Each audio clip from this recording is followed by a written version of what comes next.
I'm joined now by Keith Vaz, Labour MP and Chairman of the Home Affairs Select Committee, and by Mark Reckless, Conservative member of that committee. Welcome to you both. Keith Vaz, let me come to you first. You have criticised the length of time needed to produce this report. Was it worth the wait? Well, it is worth the wait in the sense that it provides us with information that's going to help us with the new landscape of policing. I admire what the government has done in terms of wanting to radically change the landscape of policing. It does need change.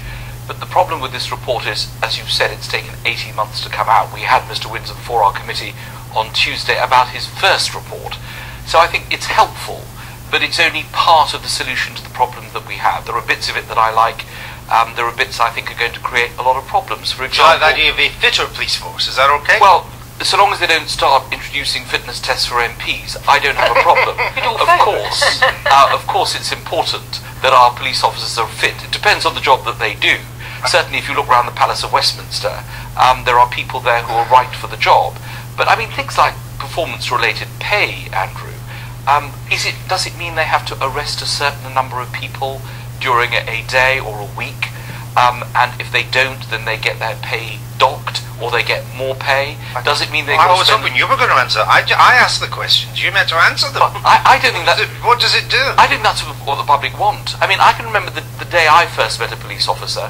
They knocked on the door of my house and asked to see my father, and they informed my mother that he had been killed in an accident. And they spent a huge amount of time with her. I was 14 years old at that time. But that extra time is not going to be able to be spent. The public don't want G4S at the end of a phone. They want a police officer to do policing work. Well, I can't answer your questions. You can't answer your questions. So let's ask Mark Reckless. What's the answer? Well, there is very little in the way of the performance bonuses that we have seen in this new scheme. I think there may be one sort of allowance, £600 you get if you've particular skills. But actually, we've seen through Part 1 that the actual special priority payments, they've been done away with, and that's saved money for the police. Is that a good thing? I think it is. As a member of the police authority, I initially supported these and thought it was sensible, but the more I saw of them, I think it was divisive and it didn't really help. So do you think these reforms go far enough or not? I'm actually very, very impressed with what I've read so far of this very substantial and very considered report. I think it really is going to give us So you think the government should push ahead with this? The Winsor report, put it into effect. Most of what I've seen, the principles of this, I think are very good, and they'll also help the police start recruiting again. If you actually allow the police to bring in new officers at 21,000 if they've been a PCSO, what that can mean is most forces have got hundreds, if not thousands, of people applying, wanting to join the police. They can start bringing in new people with some of the money saved and have a more efficient and effective police force. Something jumped out at me from the report. It was they wanted a scheme allowing new recruits directly to enter the police service at inspector rank.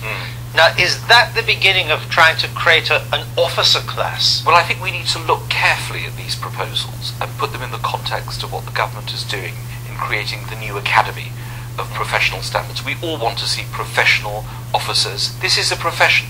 It's one of the most important and respected professions, I think, in the country. And of course we have to look at these issues. But traditionally it's not had an officer class like the army. Exactly. So is this a move, and is that the right thing I to would do? be against the manager of the local Tesco's because he's been really successful at selling lots of products, suddenly coming into the police force as an inspector.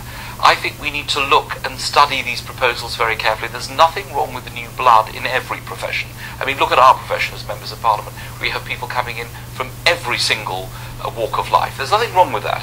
But well, with the you police, don't know. You're nearly all professional politicians. Well, with the police or ex-lawyers, the fact my is, case rests, my lad. we do need to be careful who these people are, and I think what is important is let's look at the requirements, let's look at the type of Do people you want to see because it's been a criticism and people are either for it or against it, but some people's critique of the police has said it's never had a proper officer class the way the army or the military has. That may, of course, be the wrong analogy, but that's what people say. What's your view? I think this strikes the right balance. It doesn't go all the way to a separate officer class, but what it does do is to allow for accelerated promotion. the inspector entry will be open to existing police officers as well as people from outside. Would take 2 years to inspector. You also have that at superintendent level, but with 16 months full training as a police officer. And I think crucially, we're going to open the police up at the chief and assistant chief constable level to people, not just the outside, but also from Australia, from the US, other people who've got experience, to bring in new ideas. And I don't think there'll necessarily be a lot of those new people, but the possibility of it and some new people coming in, I think it has to be good. Before I bring in Caroline to get her perspective, let me just give you this part. The politicians on the left and the right often say that the police, I mean, you've said it today, there needs to be a lot more reform of the police. Its real critics call it, along with the prison services officers, the last unreformed public service. But if you listen to the Police Federation, they say, look, we've seen a minimum 20% cut to the police budget, loss of 16,000 officers over the next 4 years, 300 million removed from police pay, increased pension contributions, a 2-year public sector pay freeze, a capped 1% increase in years 3 and 4. I mean, I'll let me encapsulate that. Enough is enough. Well, Andrew, I'm in favour of reform, but I think what you have to do is you have to carry the police with you. And what we've got is this standoff in which they feel that everything that has been done has been done to undermine them. And what the Home Secretary and Nick Herbert have to do is to make sure that they're part of the solution.